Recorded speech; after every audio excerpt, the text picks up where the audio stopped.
السلام علیکم ورحمۃ اللہ وبرکاتہ۔ Welcome to my YouTube channel.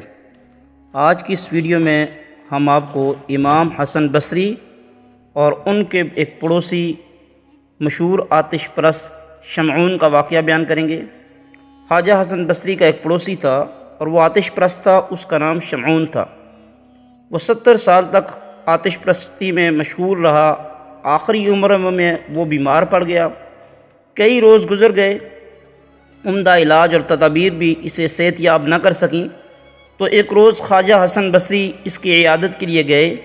عیادت کے بعد آپ نے اس کو نصیحت کی، تم نے ایک عمر کفر و شرک میں گزار دی، اب تم اپنے انجام کو پہنچنے والے ہو، اسلام لے آؤ، شاید رب العالمین تم پر مہربان ہو جائے۔ شمعون نے جواب دیا، خواجہ صاحب مجھے مسلمانوں کی 3 عادات بہت ناپسند ہیں، ان کی وجہ سے میں اسلام سے دور رہا ہوں اور اب بھی مجھے اس میں کوئی کشش نہیں محسوس ہوتی۔ خواجہ صاحب نے فرمایا، تو بیان کرو وہ کون سی ناپسندیدہ باتیں ہیں جن کی وجہ سے تو اسلام کا منکر ہے؟ اس نے جواب دیا، اول یہ کہ مسلمان دنیا کو برا کہتے ہیں جبکہ دن رات دنیا کے متلاشی ہیں۔ دوسرا، موت پر یقین کامل رکھتے ہوئے بھی موت کے لیے کوئی عملی سامان تیار نہیں کرتے۔ تیسرا یہ کہ خدا کے دیدار اور خدا کو حاصل کرنے کے بھی متمنی رہتے ہیں اور ہر وہ کام بھی کرتے ہیں جو اللہ کو پسند نہیں ہے۔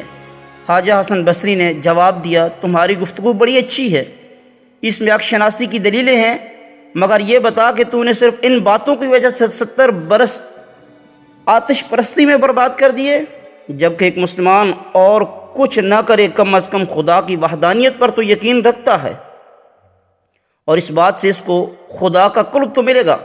تیرا خیال کیا ہے، تو نے آتش کو پوجا ہے، تو آگے جا کر تو آگ سے محفوظ رہے گا، اور ہم لوگوں نے آتش پرستی نہیں کی تو ہمیں آگ جلا دے گی۔ یہ کہہ کر خواجہ صاحب نے فرمایا، ایک آگ جلائی جائے، میں اور شمعون آتش پرست دونوں اپنا ہاتھ آگ میں رکھ دیں گے، دیکھتے ہیں آگ آتش پرست کو جلاتی ہے یا خدا پرست کو۔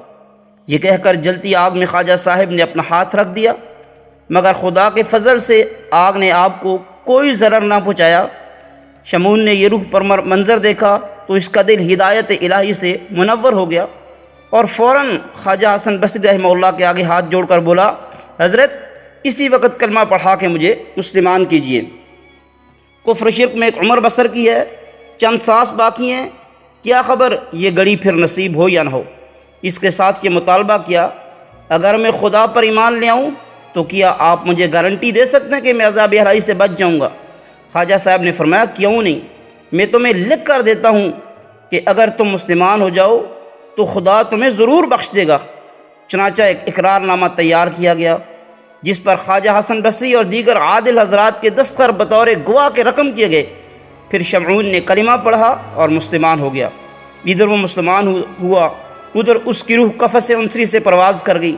خواجہ صاحب نے اس کو غسل دیا، کفنایا، اور وہ عہد نامہ اس کے ہاتھ میں دے دیا اور اس کو اپنے ہاتھوں قبر میں اتار دیا۔ رات کو خواجہ صاحب کو ایک پل کے لیے نیند نہ آئی، ساری رات نوافل میں ادا کی اور خدا کے آگے عرض کرتے رہے، اے رب کریم، میں تو خود ایک گناہ گار آدمی ہوں، میں کسی کی بخشش کی ضمانت کیا دے سکتا ہوں؟ میں نے ایک دعویٰ کر دیا ہے، اب تو میری لاج رکھنے والا ہے، ورنہ قیامت کے روز میں اس شخص کو کیا منہ دکھاؤں گا جس نے میری ضمانت پر کلمہ پڑھا ہے۔ اسی اثناء میں خواجہ صاحب کی آنکھ لگ گئی، خواب نظر آیا۔ کیا دیکھتے ہیں کہ شمعون کے سر پر تاج ہے اور وہ مکلف لباس میں ملبوس جنت کے باغات میں سیر کر رہا ہے۔ خواجہ صاحب نے فرمایا، شمعون سنا کیا حال ہے؟ شمعون بولا، اے حسن بصری، میں بتانے کے لیے وہ زبان اور الفاظ نہیں رکھتا کہ خدا نے مجھ پر کیا مہربانیاں کی ہیں، مجھے میرے گناہوں کی معافی دی، مجھے جنت کے محلات میں اتارا، مجھے اپنا دیدار کروایا اور وہ انعامات دیے کہ بس میں کچھ بھی بیان کرنے کی قدرت نہیں رکھتا۔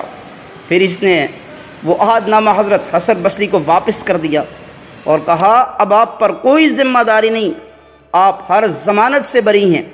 جب خواجہ حسن بصری کی آنکھ کھلی تو حیران رہ گئے کہ وہ اقرار نامہ آپ کے ہاتھ میں تھا جو آپ شمعون کو دے کر قبر میں اتار آئے تھے۔ آپ فوراً سجدے میں گر گئے اور عرض کی، اے مالک، تیری ذات کتنی مہربان ہے، تو کتنا غفور و رحیم ہے، ایک آتش پرست کو جس نے 70 سال تیری نافرمانی کی اور فقط ایک مرتبہ کلمہ پڑھا، تو نے اتنی نافرمانیوں کو بے معنی کر دیا، اور نہ صرف اسے بخش دیا بلکہ اس کے درجات کو بھی بلند فرما دیا۔ آواز آئی، حسن بصری، تو نے ہمارے بھروسے پر وعدہ کیا اور ایک گمراہ کو سیدھی راہ پر لایا، پھر ہم تمہیں رسوا کیسے کر سکتے تھے؟ ہمیں تو تمہارا بھرم رکھنا منظور تھا۔ اگر آپ کو ہماری ویڈیو اچھی لگی ہے لائک کیجئے، اگر آپ ہمارے چینل پر نئے ہیں ہمارے چینل کو سبسکرائب کیجئے۔ Thank you very much.